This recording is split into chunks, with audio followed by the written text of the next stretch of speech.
ఓం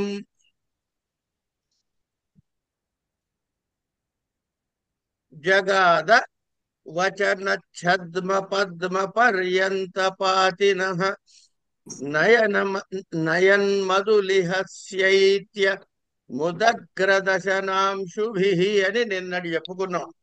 ఉమ్, నోటి సువాసనలతో తుమ్మెదలు మోగుతున్నటువంటి దంతకాంతుల చేత తెల్లబడుతున్న బలరామస్వామి వారు నోరిప్పి మాట్లాడాడు. ఏం మాట్లాడాడు అంటే,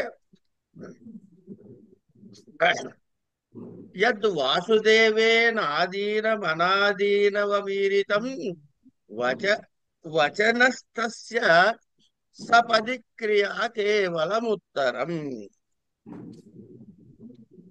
వాసుదేవేన అంటే వాసుదేవుడి చేత, కృష్ణస్వామి చేత, కృష్ణుడి చేత,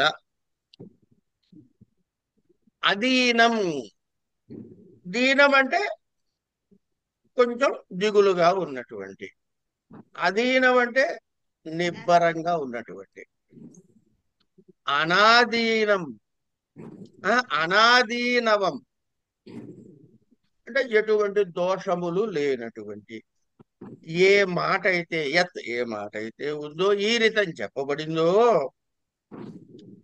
తస్య వచన ఆ మాటకు సపది అంటే వెంటనే, క్రియ కేవలం చేయటమే ప్రతివచనం. ఏమిటి చెప్పాడు కృష్ణుడు?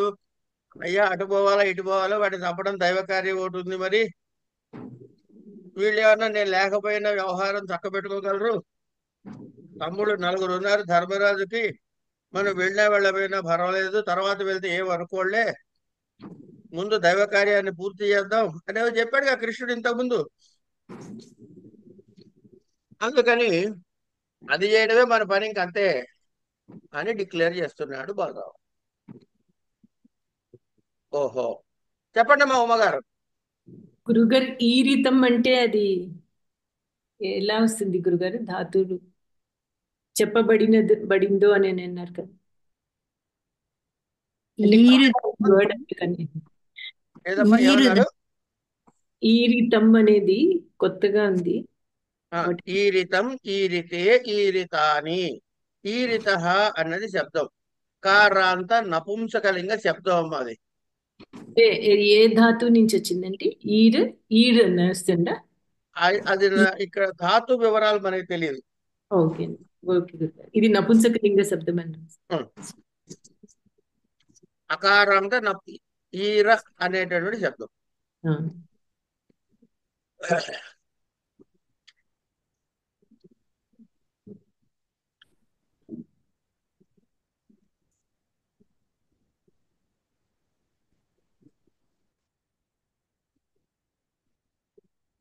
జ్ఞాన లాగా ఈరిత, జ్ఞానం, జ్ఞానే, జ్ఞానాని. ఈరిత, ఈరితే, ఈరితాని. అకారాంత నపుంసకలింగ ప్రథమ ఏకవచన రూపము. ఓకేనా తల్లి? ఆ గురుగారు ధన్యవాదాలు. ఆ హ్యాండ్ రైస్ తీసేస్తే కన్ఫ్యూజన్ లేకుండా ఉంటుంది. కనుక ఇప్పుడు ఇంతకీ ఈయన ఏమంటున్నాడు? ఇవన్నీ కదా, ఇప్పుడు కృష్ణుడు ఏదో చెప్పాడు కదా, చాలా సమంజసంగా ఉంది, అందులో నాకేం దోషాలు కనపడట్లేదు. అధీనం,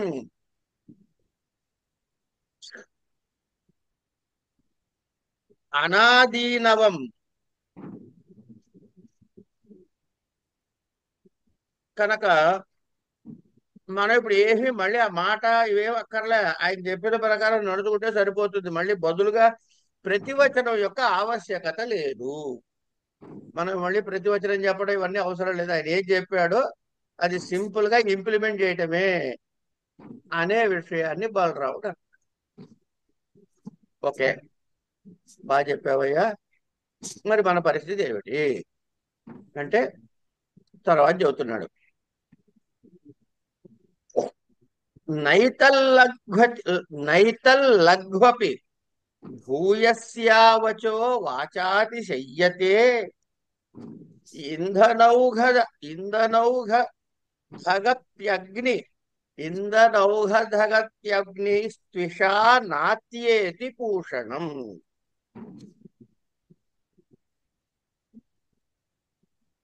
లఘ్వపి, లఘువు అంటే కొంచెము, అపి కొంచెమైనప్పటికీ, ఏతత్ అంటే ఈ కృష్ణుడు చెప్పాడు కదా, వచః, ఈ కృష్ణుడు చెప్పినటువంటి మాటలు ఏవైతే ఉన్నాయో, భూయస్య చాలా విస్తారమైన వాచ, వాక్యముల చేత, నాతిశయ్యతే మించబడదు. అంటే ఏమిటన్నాడు ఇక్కడ? కృష్ణుడు ఇంట్రడక్షన్ గా అన్నాను అని ఒక మాట అన్నాడు కదా, నేను ఎక్కువ చెప్పట్లేదు, కేవలం మీకు దాన్ని ఏమంటారు, డిస్కషన్ కి మనం ఏదో అంటామే, దాన్ని ఏమంటారండి, నాంది నాంది setting the mood, setting the mood for the meeting అంటాం. అట్లా చెప్పడం కోసం చెబుతున్నా కానీ మీరు చెప్పింది వింటాను అన్నాడు కదా కృష్ణుడు. అందుకని ఆయన చిన్నగా చెప్పినప్పటికీ గొప్ప గొప్ప పెద్ద పెద్ద వాక్యాలతో కూడా దీన్ని మించి చెప్పాల్సిందేమీ లేదు. తథాహి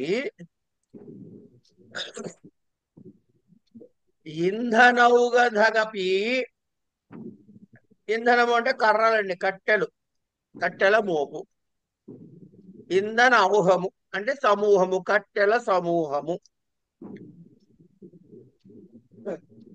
కాల్చుతున్నైన అగ్ని త్విష తన కాంతి చేత, భూషణం అంటే సూర్యుణ్ణి, నాత్యేతి నా అతి ఏతి, నాత్యేతి అంటే నా అతి ఏతి వెళ్ళదు. ఎక్కడికి వెళ్ళదు? దాన్ని దాటి వెళ్ళదు.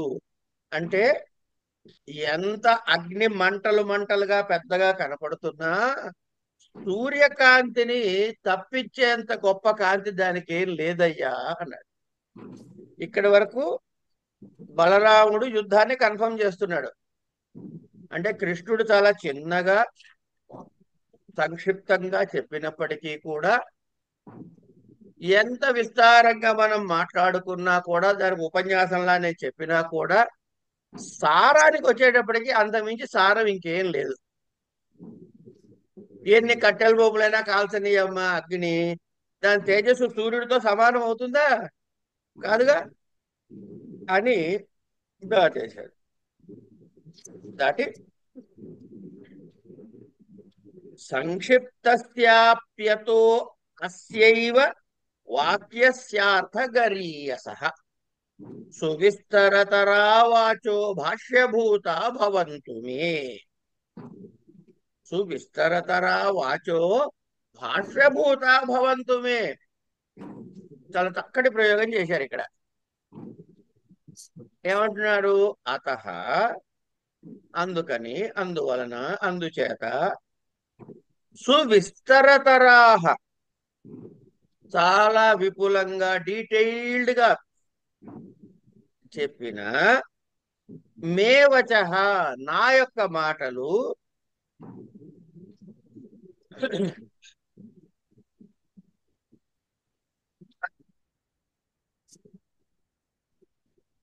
అర్థగరీయసః సారాంశము చేత, అస్యైవ ఈ మాటకి, ఏది కృష్ణుడు చెప్పిన మాటకి, భాష్యభూతాః అంటే భాష్యము చెప్పినట్టు. అంటే కృష్ణుడు ఒక వర్డ్ లో చెప్పింది నేను దాన్ని ఎక్స్ప్లెయిన్ చేయటం అవుతుందే తప్ప, భాష్యభూతాః అది చెప్పి విస్తారంగా మళ్ళీ దాన్ని వివరంగా చెప్పినట్టు అవుతుందే కాక, కానీ ఆయన చెప్పిన సారాంశము చాలు. ఆయన చెప్పిన సారాంశమే చాలా విశిష్టమైనది.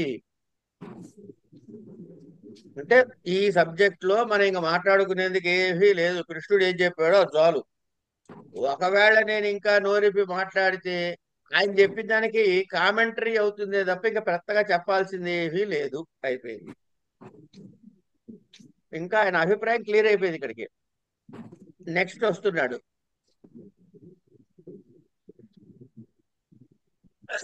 అయితే ఇక్కడ ఉద్ధవుడు ఉన్నాడు. మళ్ళీ క్యారెక్టర్లలో ముగ్గురు క్యారెక్టర్లు ఉన్నారు కదా, కృష్ణుడు, ఉద్ధవుడు, బలరాముడు. కనుక కృష్ణుడు చెప్పేశాడు, ఆయన మైండ్ చెప్పేశాడు ఏమని, వాళ్ళు సర్దుకుంటారు, మన ఇదే ప్రధానం దైవకార్యం అని. ఈయన దాన్ని సమర్థిస్తున్నాడు. కానీ ఉద్ధవుడి అభిప్రాయం తెలియదుగా ఇంకా. ఉద్ధవుడు ఏమంటాడో తెలియదు. కనుక ఒకవేళ ఉద్ధవుడు అడ్డు చెబుతాడేమో, అయినా 2/3 ఓటేస్తే, కానీ ఉద్ధవుడు అడ్డు చెబుతాడేమో అని, దానికి ఒకవేళ అడ్డు చెబితే ఏమిటి అనేదని సమాధానంగా చెప్పేస్తున్నాడు ముందే.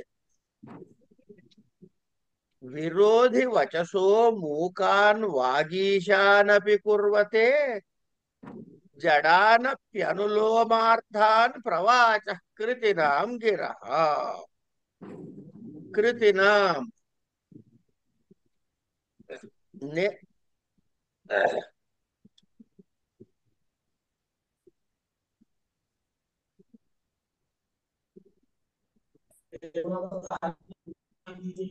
ఎవరండి?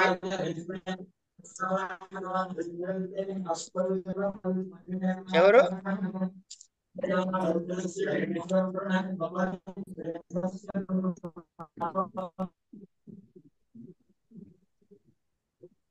థ్యాంక్ యూ అమ్మ విజయశ్రీ గారు.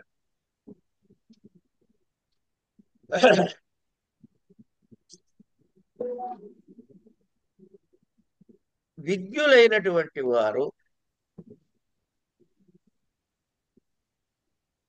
ఏమండి సందర్భాన్ని అనుసరించి మాట్లాడతారు. అలాంటప్పుడు వాళ్ళకి ప్రతికూలముగా ఎవరైనా మాట్లాడదలుచుకుంటే,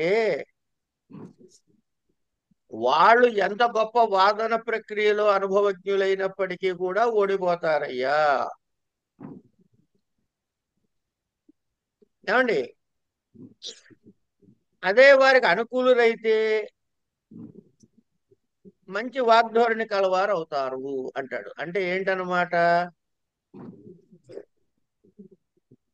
వేరుగా చెప్పదలుచుకున్న వాళ్ళు.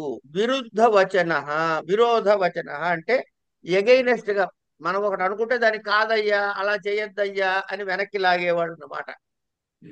విరుద్ధపు మాటలు మాట్లాడేవాళ్ళు. వాగీశానపి, వాకు మీద మంచి ఈషిత్వము అంటే గనక దాని మీద కమాండ్ ఉన్నవాళ్ళైనప్పటికీ, మూకాన్ మూగవారిలాగా, కుర్వతి చేయుచున్నవి ఏమిటి, అనులోమార్థాన్ అంటే అనుకూలమైన మాటలు గల, జడాను అజ్ఞలు సైతము, ప్రవాచ సంభాషణ చతురులుగా కుర్వతే చేయుచున్నవి. నువ్వు తెలివిగలవాడివయ్యా అని చెప్పి ఏమండి ఎవరైతే ఎదురు సమాధానం చెప్పాలని ప్రయత్నం చేస్తారో వాళ్ళు తేలిపోయి కనపడతారు. ఎంత గొప్పవాళ్ళైనా సరే వాళ్ళ మాటలు బంధించబడతాయి, మూగవారు అయిపోతారు. అంటే వాళ్ళ మాటని ఎవరు పట్టించుకోరు అని. జడాన ఎవడైతే తెలివి లేనివాడైనప్పటికీ కూడా కార్యాన్ని ముందుకు తీసుకువెళ్లేందుకు సహాయకారిగా ఏమాత్రం మాట్లాడినా వాళ్ళు గొప్ప సంభాషణ చతురుగా గుర్తించబడతారు అంటున్నాడు. అంటే నాయన ఉద్ధవా, నువ్వు ఎగైనెస్ట్ వచ్చావంటే నువ్వు ఎందుకు పనికిరాని వాడిగా మేము పరిగణిస్తామని చెప్పేశాడు. ఒకటి అదేంటంటే ముందరి కాళ్ళకి బంధం అంటారే, అది కార్యక్రమం. షడ్గుణాశక్తయః తిస్ర సిద్ధయశ్చోదయాన్ గ్రంథానధీత్య వ్యాకర్తుమితి దుర్మేధసో అప్యలం.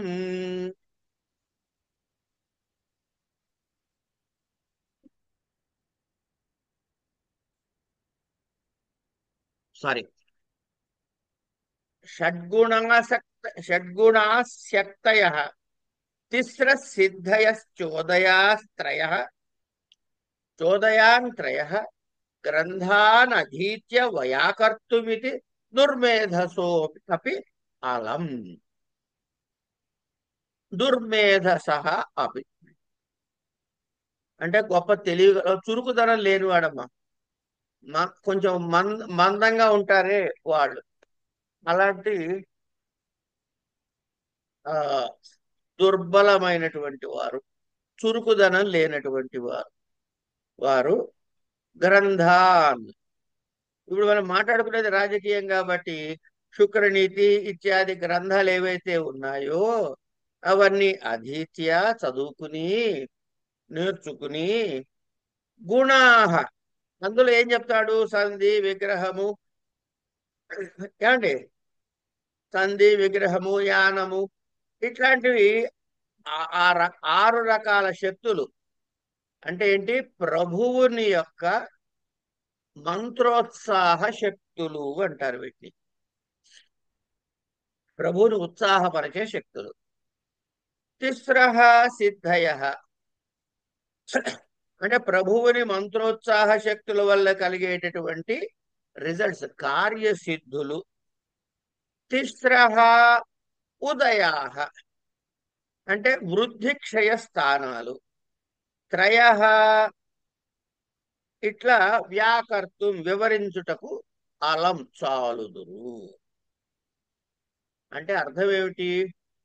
ఇక్కడ చూడండి, ఇది రాస్తున్నవాడు మాఘుడు. ఆయన మాట్లాడుతున్న అంశాలు ఏమిటండి? రాచరికము, రాజుల యొక్క దగ్గర ఉండేటటువంటి వాళ్ళు, వాళ్ళకి ఎలాంటి వాళ్ళు వెనకాలంటారు, ప్రభుత్వాది శక్తులేమిటి, కార్యసిద్ధులేమిటి, వాటి వల్ల వచ్చేటటువంటి లాభ నష్టాలు ఏమిటి, ఇవన్నీ కూడా ఆయన గ్రంథస్థం చేస్తున్నారంటే అవన్నీ ఆయనకి తెలిసి ఉండాలి కదా. అది అందుకని మాఘే సంతి త్రయోగుణ. అర్ధ గౌరవం, లాజిక్, జ్ఞానము, రాజనీతి. ఎంత మతి లేనివాడైనా అయ్యా, ఎంత మతి లేనివాడినైనా సరే ఈ పుస్తకాలన్నీ శుక్రనీతి మొదలైన గ్రంథాలన్నీ చదివేస్తే, ఏమండి, సంధి విగ్రహము ఏ ఇట్లాంటివన్నీ కూడాను, ద్వైధీ భావము, సమాశ్రయము, ఇట్లాంటి 6 రకాల సంధ్యాది గుణాల 6 రకాలు, ప్రభుత్వాది శక్తులు 3, వాటి వల్ల వచ్చే కార్యసిద్ధులు 3, వాటి వల్ల ఏర్పడే పూర్వస్థితి నుంచి పెరుగుట కానీ తగ్గటం కానీ, ఇలా అన్ని అలాంటటువంటి ఉదయాలు 3 ఇట్లా లెక్క పెట్టగలిగే ఉంటారు. కానీ కనుకేంటన్నమాట,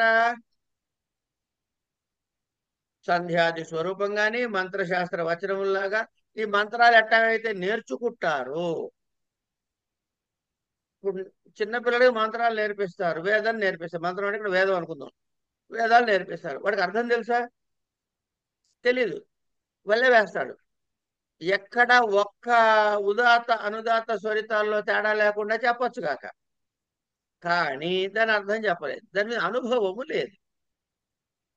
అంటే అలాగే ఈ శుక్రనీతి గట్రా పుస్తకాలన్నీ చదివిన వాళ్ళు ఉంటారే, అంటే ఎదుర్కొన్నా ఉన్న ఉద్ధవుడిని పట్టుకుని ఆయన అనకుండా అన్యాపదేశంగా నువ్వు నోరిప్పావంటే ఇవన్నీ నీకు ఆపాదించబడతాయని చెబుతున్నాడు ఆయన. కనుక వీళ్ళు మంత్రాలు వల్లించినట్టుగా ఈ పుస్తకాలు చదివిన వాళ్ళందరూ ఇవన్నీ చెబుతారు, కానీ అనుభవము ఉండదు. ఈ అనుభవం లేకపోతే ఏమవుతుంది?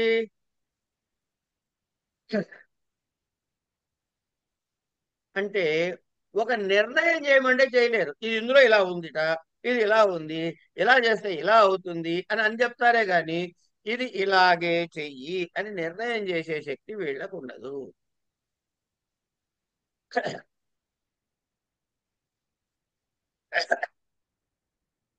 అని చెప్తారు ఇక్కడ.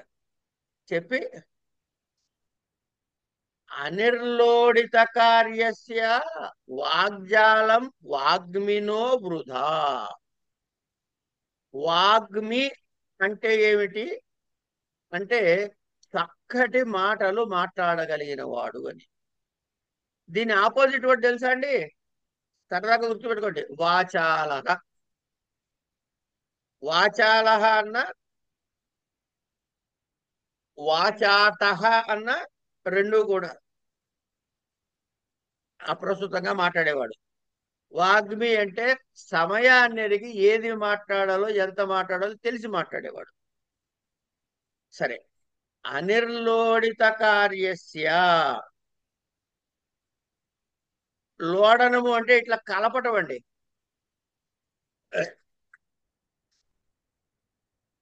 ఏమండి, ఇప్పుడు ఇట్లా పులుసు కలుపుతాం కదా, పప్పు కలుపుతాం కదా, గిన్నెలో వేసి అన్ని రకరకాల వస్తువులు కలుపుతాం. ఇగో ఈ లోడడం అంటే ఇలా కలపటం, అంటే బాగా శోధించడం అన్నమాట. అనిర్లోడిత కార్యస్య, ఏదైతే పని ఉందో అది చక్కగా శోధించబడకపోతే వాగ్మిన, బహువక్త అయినప్పటికీ కూడా వాగ్జాలం, చాలా మాటల యొక్క ఒక సమూహం అనుకోండి.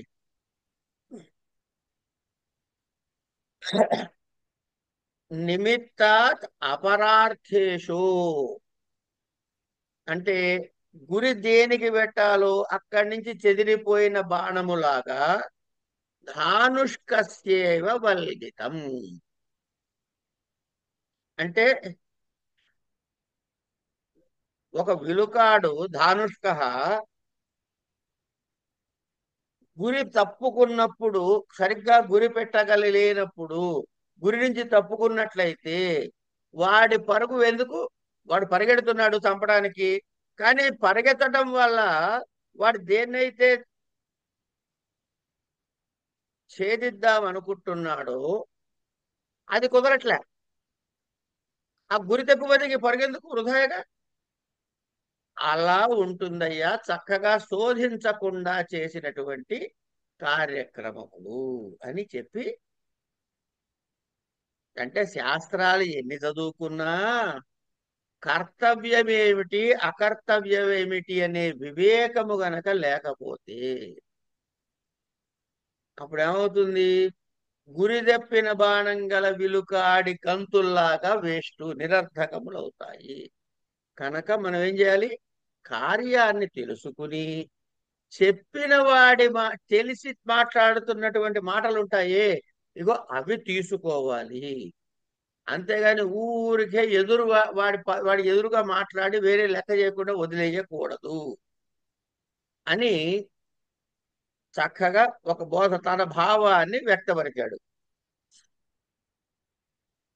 అంటే ఏమిటన్నమాట, ఊరికే గ్రంథాలు చదివి షాడ్గుణ్యాలు ఇవన్నీ, ఇవి మూడు మూడు మూడు మూడు ఏవైతే చెప్పుకున్నామో ఇవన్నీ వల్లె వేసినంత మాత్రాన నువ్వు నీతివేత్తవి కాదయ్యా, అసలు నీతి స్వరూపం ఏమిటో చెబుతా విను అన్నట్టుగా తర్వాత విషయాన్ని చెబుతున్నాడు. ఏమిటి అంటే, నీతి అంటే ఏమిటి, నీతి అంటే రాజనీతి అండి. ఇక్కడ రాజనీతి యొక్క స్వరూపం ఏమిటో ఇప్పుడు అంటే ఎవరెవరు ఎట్లా చేయకూడదో చెప్పి ఇప్పుడు ఎలా చేయాలో చెప్పబోతున్నమాట. సర్వకార్య శరీరేషు ముక్త్వాంగస్కంధ పంచకం సౌగతానామి వాతాన్యో నాస్తి మంత్రో మహీభృతాం.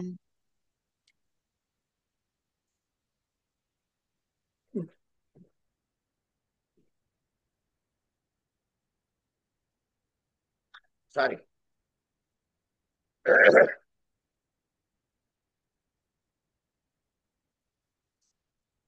సర్వకార్య శరీరేషు, అన్ని కార్యక్రమాలు ఒక శరీరము అనుకుంటే, శరీరంలాగా అనుకున్నట్లయితే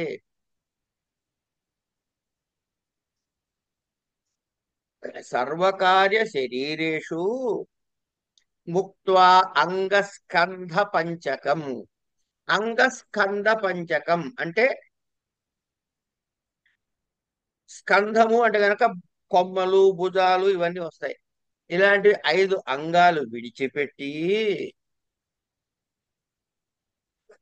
ఇప్పుడు అన్య దేహ భిన్నమైన ఆత్మవలే మహీభృతాం, రాజులకు మహీభృతం అంటే ఆ, భూమిని పరిపాలించేవాడు కలిగి ఉన్నవాడు రాజులకి అన్యః వేరైనటువంటి మంత్ర నీతి కార్యాలోచనము లేదు.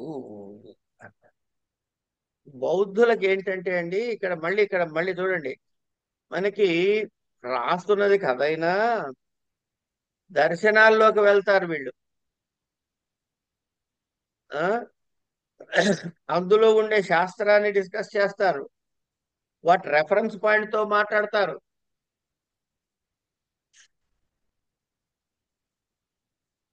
బౌద్ధులు ఉన్నారు, వాళ్ళు శూన్యవాదులు.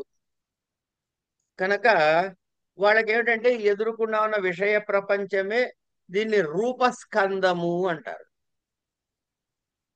ఏమండి, వాటి యొక్క జ్ఞాన ప్రపంచం ఏదైతే అంటే విషయ ప్రపంచం కనపడేదంతా రూపస్కందం అని, జ్ఞాన ప్రపంచం దానికి వేదనా స్కందం అని, ఇట్లా ఆలయ విజ్ఞాన సంతానం అనగా విజ్ఞాన స్కందము, నామ ప్రపంచానికి సంజ్ఞా స్కందము, వాసనా ప్రపంచానికి సంస్కార స్కందము, ఇట్లా 5 స్కందాలు ఉన్నాయి అంటాడు.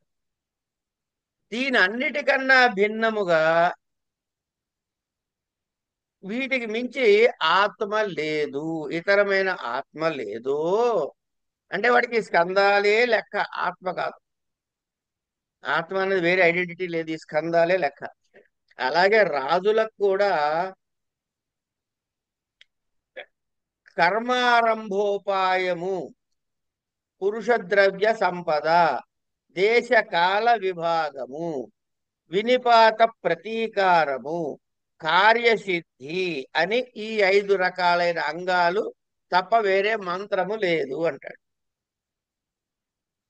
అంటే ఇక్కడ చూడండి, వాళ్ళు ఆత్మని ఎలా నిర్ణయించారు బౌద్ధులు అన్నది ఒక విషయాన్ని, కొత్త విషయం మనకి నేర్పించారా లేదా? ఇక్కడ ఈ పంచస్కందాలంటే ఏమిటి, ఏ సందర్భంలో ఏ స్కందం అని పేరు పెట్టుకున్నారు, ఇవి తప్ప వేరే ఆత్మ లేదు పో అని ఎట్లాగైతే అన్నారు, అలాగే రాజులకు కూడా వేరే ఏం లేదు, ఆత్మ అక్కడ ఎలా లేదన్నాడు, ఇక్కడ వేరే అయినటువంటి మంత్రము అంటే స్టెప్ ఏం లేదు, ఆలోచన ఏం లేదు, రాజకీయమైన చర్య ఏం లేదు, ఆలోచన లేదు.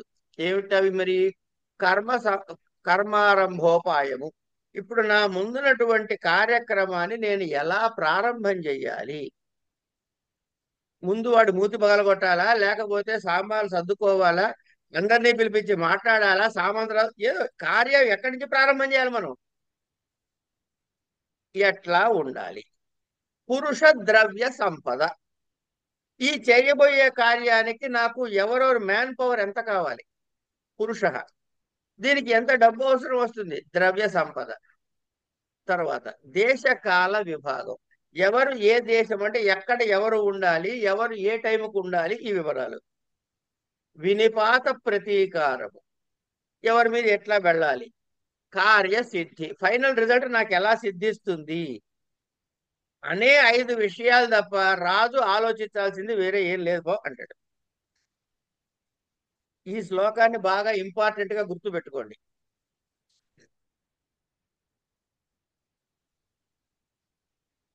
ఇదే అండి సర్వకార్య శరీరేషు అదేనా గురుగారు? అమ్మా అదేండి సర్వకార్య శరీరేషు అదేనండి. అవునండి 28. ఏ శ్లోకం అని అడుగుతున్నారా? అవును సర్వకార్య గురు. శరీరేషు ముక్త్వాంగ్ స్కంద సరే. పంచకం.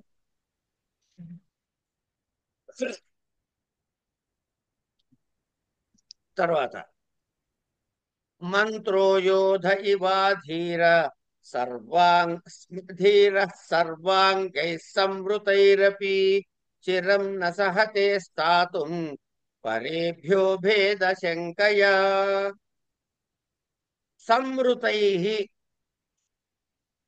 ఈ మాట మీరు విన్నారు. సంవృతము ఎక్కడైనా విన్నట్టు అనిపిస్తుందండి?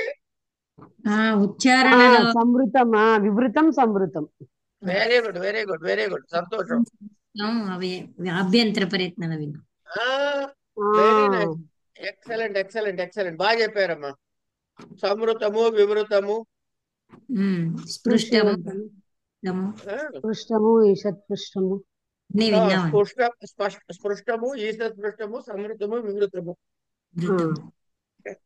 Very good. అలా గుప్తములైన సర్వాంగై, అంటే మనకి పంచాంగాలు చెప్పాడు కదా పైన ఇప్పుడే, ఈ 5 అంగాలను ఉపలక్షితోపి కూడుకున్నటువంటిది అయినప్పటికీ మంత్ర, అంటే ఈ నీతి కార్యాలోచన ప్రణాళిక. అధీర, ధీరుడు కానివాడు అంటే పిరికివాడు. యోధ ఇవ, వాడు యోధుడు కానివాడు, యోధ ఇవ యుద్ధ భటుని వలే పరేభ్య, ఇతరులు అంటే మన శత్రువుల యొక్క భేద శంకయ, అంటే వాడికి ఏమైనా చాలా తెలిసేతుందేమో అనేటటువంటి భయంతో చిరం స్థాతుం, చిరంజీవి అనే పేరు విన్నారు కదండి. విన్నాం. చిరంజీవి, జీవిని పక్కకు పెట్టండి. అంటే ఏంటి అనమాట చిరంజీవి అంటే? చిరకాలం జీవితాంతం ఉండేవాడు, చిరకాలం. చాలా చిరంజీవిలో చాలా. చిరకాలం అని చెప్తే ఎట్లా? చాలా కాలం ఉండువాడు. మీ కార్యం అచిరకాలంలోనే సిద్ధిస్తుంది అంటే అచిరకాలము అంటే తొందరలు అని. త్వరలోనే. కనుక చిరము అంటే ఏమిటవాలి? చాలా. బాగా చాలా కాలము అంటే ఆలస్యము చేయుట. ఈ సందర్భంలో ఏం చెప్పుకోవాలి? చిరం స్థాతం అంటే ఆలస్యం చేయటానికి నసహతే, ఓర్వదు అని చెప్పాడు. అంటే ఒక పిరికివాడైనటువంటి యుద్ధ భటుడు ఎవడైతే ఉన్నాడో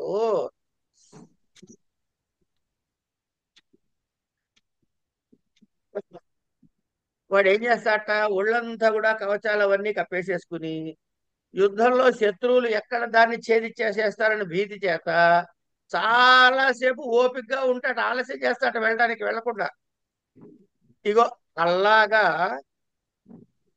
ఈ సంధి చేద్దామా, లేకపోతే వాడితో ఇంకోసారి మాట్లాడదామా, ఈ యుద్ధం కాకుండా ఆపుదామా, వీళ్ళతో ఇట్లా సంధ్యాది కార్యక్రమాలని మాట్లాడుకుంటూ ఆలోచిస్తూ ఏమండి ఆలస్యం చేస్తారు. ఇలా ఆలస్యం చేస్తే ఏమిటవుతుందంటే కార్యహాని అవుతుంది. ఆలస్యంతో పాటు కార్యహాని కూడా జరిగే అవకాశం ఉంది అని చెప్పి ఇప్పుడు ఏం చెబుతున్నాడు? ఇప్పుడు ఇంతదాకా చెప్పిన దానిలో తాత్పర్యం ఏమిటండి? ఒకటి, కృష్ణుడు చెప్పింది ఫైనల్, నేను చెప్పేవన్నీ విస్తరించి చెప్పడమే.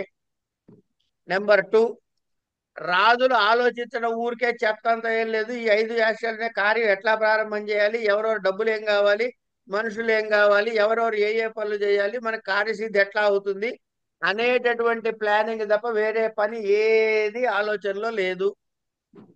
ఒకవాళ్ళు ఎవడైనా ఎదురు చెప్పి ఆ నీతి ప్రకారం ఇలా, ఈ నీతి ప్రకారం ఇలా చెబితే ఈ సొల్లంతా చెప్పొద్దు, మాకు పుస్తకాలు చదువుకున్న ప్రతివాడు మాట్లాడగలడు కానీ ప్రాక్టికల్ నాలెడ్జ్ కావాలి నాయన ఇక్కడ అని ఒకటి.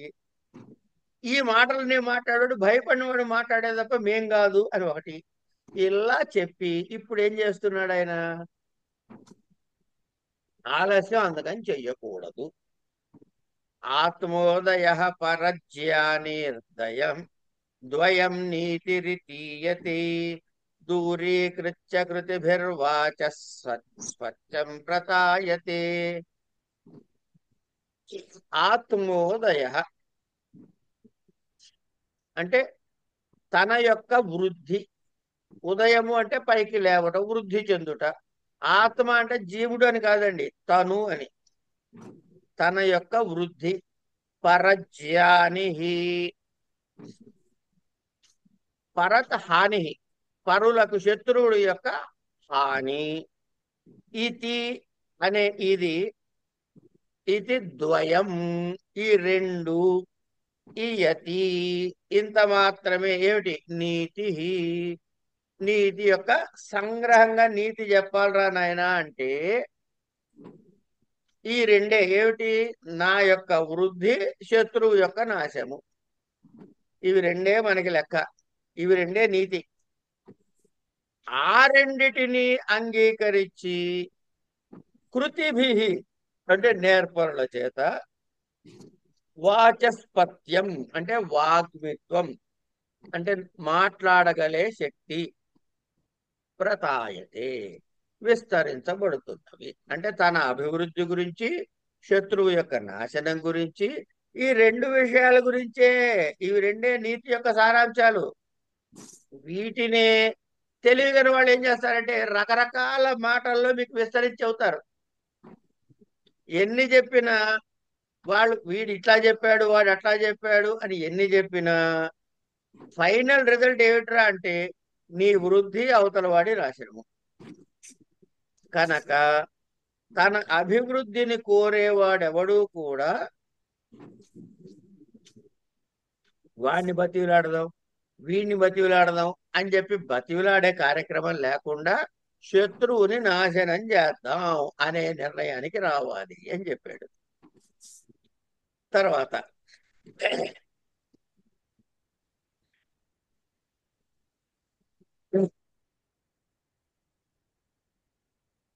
ఏమండి, నువ్వు ఎట్లాగో వృద్ధి చెందుతున్నావు, బానే ఉంది, మరి వాడిని చంపటం ఎందుకయ్యా, వాడిని నాశనం చేయటం ఎందుకు అని అడ్డుపెట్టచ్చుగా. నువ్వు పైకి రాదలుచుకున్నావు రా, వద్దన్నాడు ఎవడు, నీ శత్రువుని మళ్ళీ అణగొట్టడం ఎందుకు అంటే తృప్తి యోగ పరేణాపి న మహిమ్నా మహీయసాం పూర్ణశ్చంద్రోదయాకాంక్షి దృష్టాంతో అత్ర మహార్ణవ.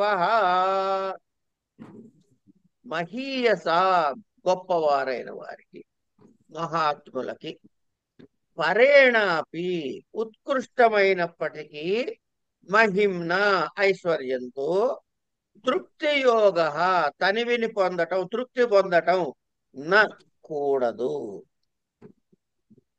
ఈ అర్థంలో పూర్ణసన్, పూర్ణ సన్ అంటే తాను పరిపూర్ణుడు అయినప్పటికీ చంద్రోదయకాంక్షి, చంద్రోదయం కోరుకుంటున్నటువంటి మహార్ణవ అంటే సముద్రుడు దృష్టాంతమే నిదర్శనము అని చెబుతున్నాడు. సముద్రుడు జలపూర్ణుడు అండి, నీళ్లు నిండా ఉన్నాయండి, అయినా వాడి తృప్తి లేదు. ఎందుకుట? చంద్రోదయం అయితే సముద్రం ఇంకా ఉప్పొంగుతుంది, అదే కదా సముద్రం లక్షణం. సహజంగా చంద్రుడు బాగా, సముద్రం బాగా నిండుగా ఉంది, పూర్ణుడే, అయినా సరే చంద్రోదయం కోసం ఎదురు చూస్తున్నాడు. ఎందుకు? ఇంకా ఉప్పొంగచ్చు అని. ఇట్లా వృద్ధి కోసం ప్రయత్నం చేసేవాళ్ళు ధైర్యవంతులు, ఎంత ఐశ్వర్యవంతులైనా ఇది చాలు అనే తృప్తి పడకూడదు, ఆ తృప్తి యోగం ఉండకూడదు.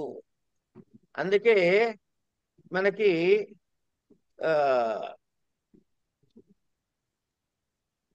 భారతంలోనే ఎక్కడో పద్యం ఉంటుంది, అసంతుష్టో ద్విజో నష్ట, అసంతుష్ట ద్విజో నష్ట, సంతుష్ట ఇవ పార్థివా అని. అంటే బ్రాహ్మణుడికి ఎవరు ఎంత దక్షిణిస్తే దాన్ని తీసుకు తృప్తి పడాలట. రాజు ఎంత సంపాదించినా తృప్తి పడకూడదుట. ఏంటండి 10 రూపాయలే ఇచ్చారు, 100 ఇచ్చారు అంటే వాడి రేపు పొద్దున ఇంకేమి ఇవ్వరు. కానీ రాజు చాలే, ఈ రాజ్యాన్ని ఏం గెలుస్తాను చాలని ఇంట్లో కూర్చుంటే పక్క రాజ్యం వచ్చి వీడిని కొట్టుకుపోతాడు. కనుక బ్రాహ్మణుడికి తృప్తి ఉండాలి, రాజులకి తృప్తి ఉండకూడదు అని ఒక న్యాయము అంటారు దీన్ని. కనుక యుద్ధాన్ని చేసి తీరవలసింది.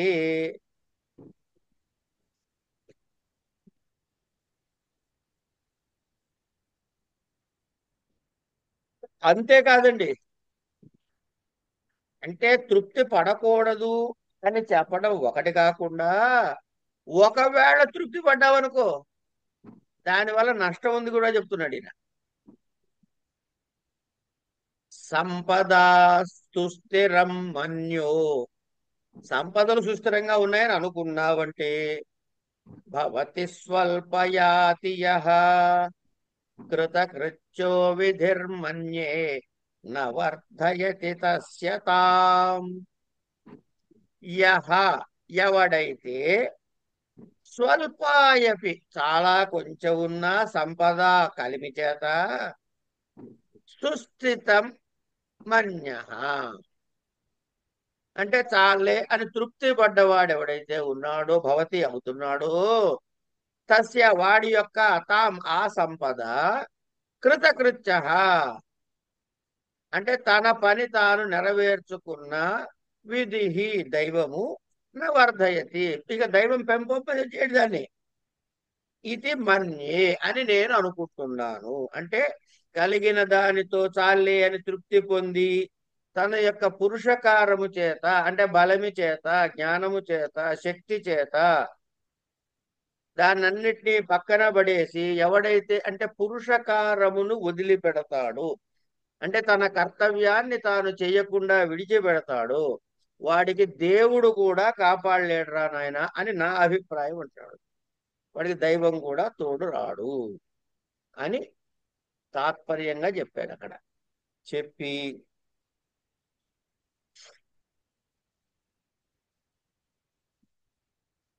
పైగా నీకు సంపద ఎట్ట రావాలయ్యా అంటే నీ పరాక్రమం చూపిస్తే రావాలయ్యా. అలా పరాక్రమం వల్ల సాధించిన వృద్ధి ఏదైతే ఉందో అదే వృద్ధి.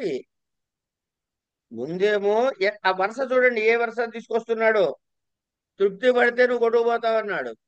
వాడి మీద జాలెందుకు చూపించకూడదో చెప్పాడు. తర్వాత తృప్తి వాడు ఉదయం ఎట్లా తృప్తి ఉన్నప్పటికి కూడా ఎందుకు పూర్ణుడు అయినప్పటికి కూడా కోరుకోవాలో చెప్పాడు. తర్వాత పరాక్రమం లేకపోతే దేవుడు సహాయం చేయడన్నాడు. ఇప్పుడేమంటున్నాడు పరాక్రమం వల్ల లభించిన వృద్ధి మాత్రమే వృద్ధి అంటాము మిగతా అది వృద్ధి కాదు అని చెప్పడానికి. సమూలఘాతమఘ్నంత పరోన్నోద్యంతి మానినః ప్రధ్వంసితాంధతమసస్తత్రోదాహరణం రవిః.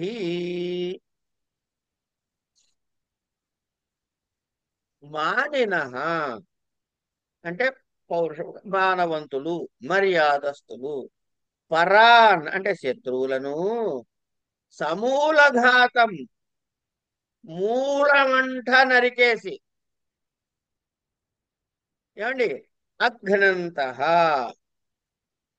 ఏమి సంహరించని వాడిలాగా రోద్యంతి అల్లా సూర్యుడు ఏం చేస్తాట బాగా చీకటిగా బాగా గమనించండి. సూర్యోదయానికి పూర్వము చిమ్మ చీకటి ఎక్కువ ఉంటుంది. దాన్ని అడ్డంగా నరికేస్తాడు ఈయన. నరికేసి ఉదయిస్తాడు. ఉదయించి ఏం చేస్తాడు వాటిని నరికినట్టుగా కూడా కనపడట ఆయన ప్రకాశం మాత్రమే కనపడేలా చేసుకుంటాడట. అంచేత సూర్యుడు చీకటిని పోగొట్టి ఉదయించే విధముగా రాజులు కూడా శత్రువులను చంపేసి దునిమి తన యొక్క వృద్ధిని చూస్తారు అని బలరాముడు చెప్పాడు. చెప్పిన తర్వాత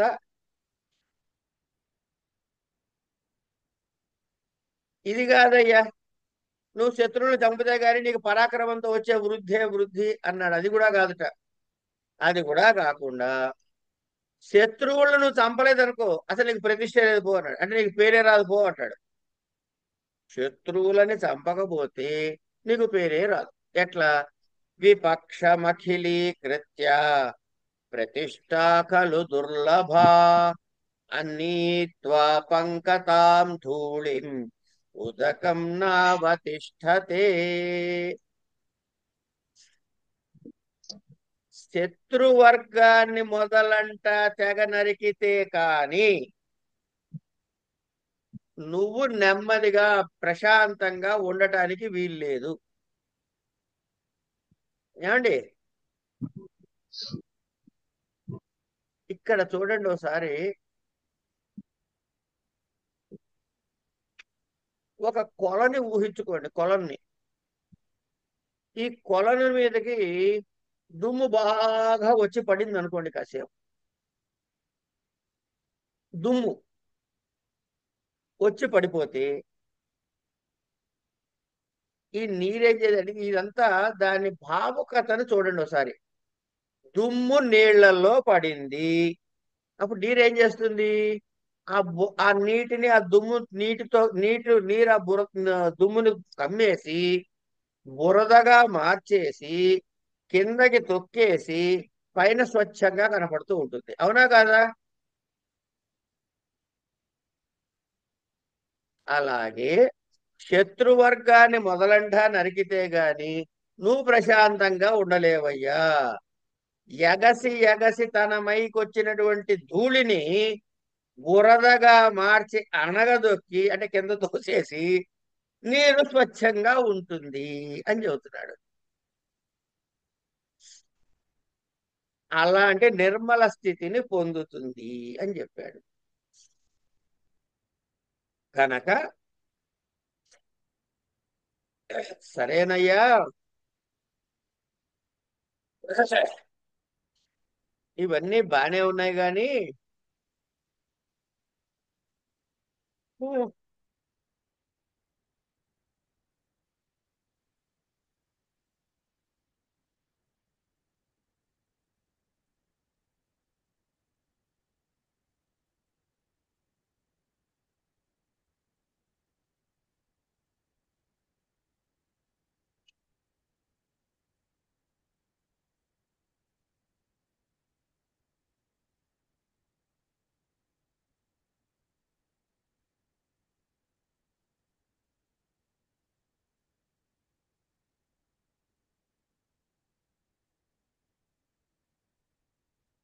ఇప్పుడు రాదు. మరి ఏం చేయాలి? నెక్స్ట్ ఏమిటి అంటే ధ్రియతే యావదే కోపి రిపుస్తావత్ కుతః సుఖం పురః క్లిశ్నాతి సోమం హి సైంహికేయోసురద్రుహ.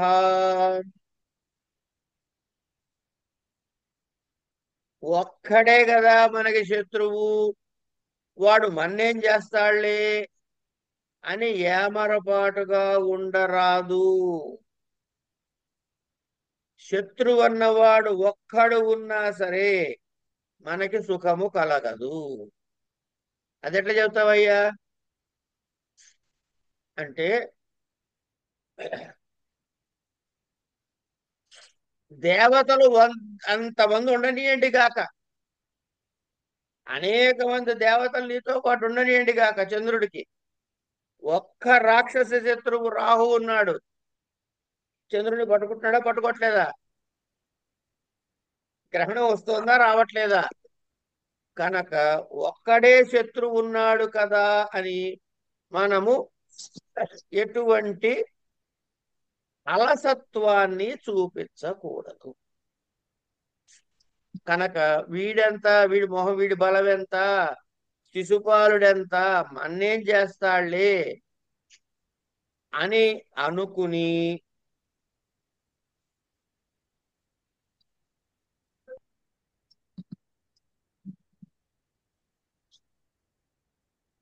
వాడిని ఎక్కడ తక్కువ చేసి వదిలేస్తారు అని ఇప్పుడు ఏం చేయాలి? అలా కాదయ్యా, రాహు వేరు చంద్రుడు వేరు, అది పక్కకు పెట్టు. వీడు బచ్చా శిశుపాలుడు ఎంత, వాడు మన శక్తి ముందు శిశుపాలుడు ఎంత అని ఎక్కడ వాడిని ఉపేక్ష చేస్తారు, వాడు దుర్బలుడని ఎక్కడ అనుకుంటారు అని ఆ శిశుపాలుడు యొక్క ప్రబలత్వాన్ని అంటే వాడి కెపాసిటీని చెప్పే ప్రయత్నం చేస్తున్నాడు. ఏమిటది?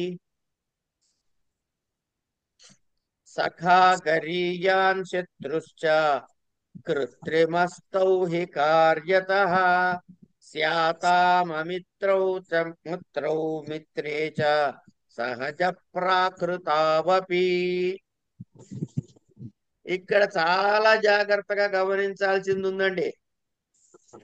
మిత్రుడు శత్రువుల యొక్క లక్షణాన్ని చెబుతున్నాడు.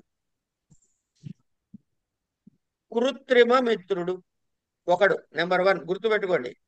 కృత్రిమ మిత్రుడు, సహజ మిత్రుడు, శత్రుశ్చ కృత్యశ్చ కృత్రిమస్తౌ హి కార్యతః స్యాతాం అమిత్రౌ మిత్రే చ సహజ ప్రాకృతావపి. కృత్రిమ ఒకటి, సహజ ప్రాకృతౌ అంటే మరి సహజ మిత్రులు, ప్రాకృత మిత్రులు, కృత్రిమ మిత్రులు అని ముగ్గురు మిత్రులు. అట్లాగే శత్రువులు కూడా కృత్రిమ శత్రువు, సహజ శత్రువు, ప్రాకృత శత్రువు అని ఈ శత్రువులు మిత్రువులు మూడేసి రకాలు నాయన. అందులో మన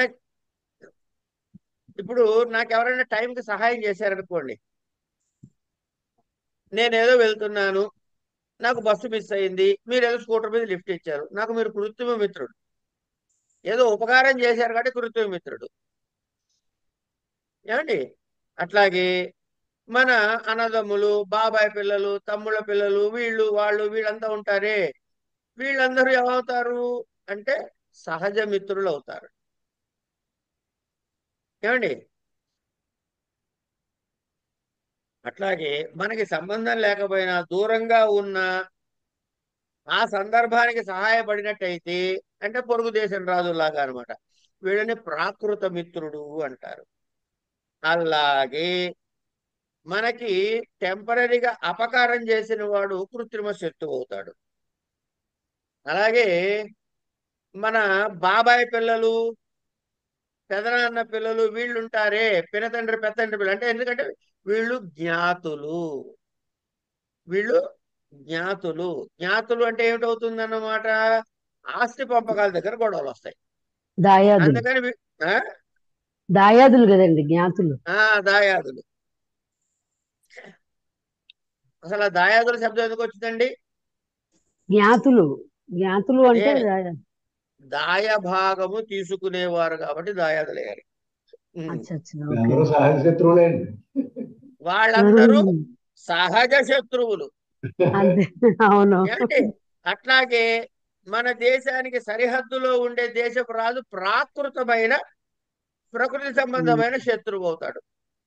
ఇలా సహజ ప్రాకృత మిత్ర శత్రువులు వారు చేసే ఉపకార అపకారాల్ని బట్టి ఎవరు ఇప్పుడు ప్రాకృత గురించి మాట్లాడుతున్నాడండి. ఇప్పుడు ముగ్గురు చెప్పాడు, కృత్రిమ మిత్రుడు కృత్రిమ శత్రువు, సహజ మిత్రుడు సహజ శత్రువు, ప్రాకృత మిత్రుడు ప్రాకృత శత్రువు. ఇప్పుడు సహజ ప్రాకృత మిత్రుల సహజ వీడైపోయారు. ఏమండి? ఇందులో సహజ ప్రాకృతములు ఉన్నారే, సహజ ప్రాకృత, ఈ కృత్రిమ గురించి మాట్లాడలే, సహజ ప్రాకృత మిత్ర శత్రువులు ఉన్నారే, వారు చేసే ఉపకార అపకారాల్ని బట్టి వీళ్ళు అయితే ఒక శత్రువు మిత్రుడు కావచ్చు, మిత్రుడు శత్రువుగా కావచ్చు. ఉపకారం చేసి మిత్రుడైన వాడు అపకారం చేసి శత్రువు అవుతాడు. కనుక ఇది ఏదైతే ఉందో ఈ కావున మిత్రుడుగాను శత్రువుగానే ఉంటారు. ఎవరు? మిగతా వాళ్ళంతా.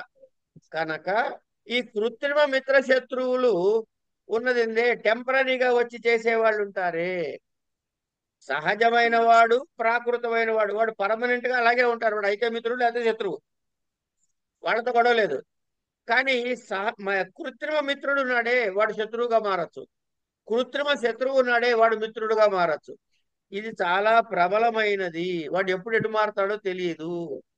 అదో అలాంటి క్యారెక్టర్ వాడు ఈ శిశుపాలుడు అని చెప్పడం లక్షణం అని చెప్పి ఇక్కడి నుంచి రేపు చూద్దామండి. ఎక్కడి దాకా వచ్చేప్పుడు 36 37 వచ్చాము. 36 అండి. 6 వరకు వచ్చామండి. 36 36 వరకు వస్తే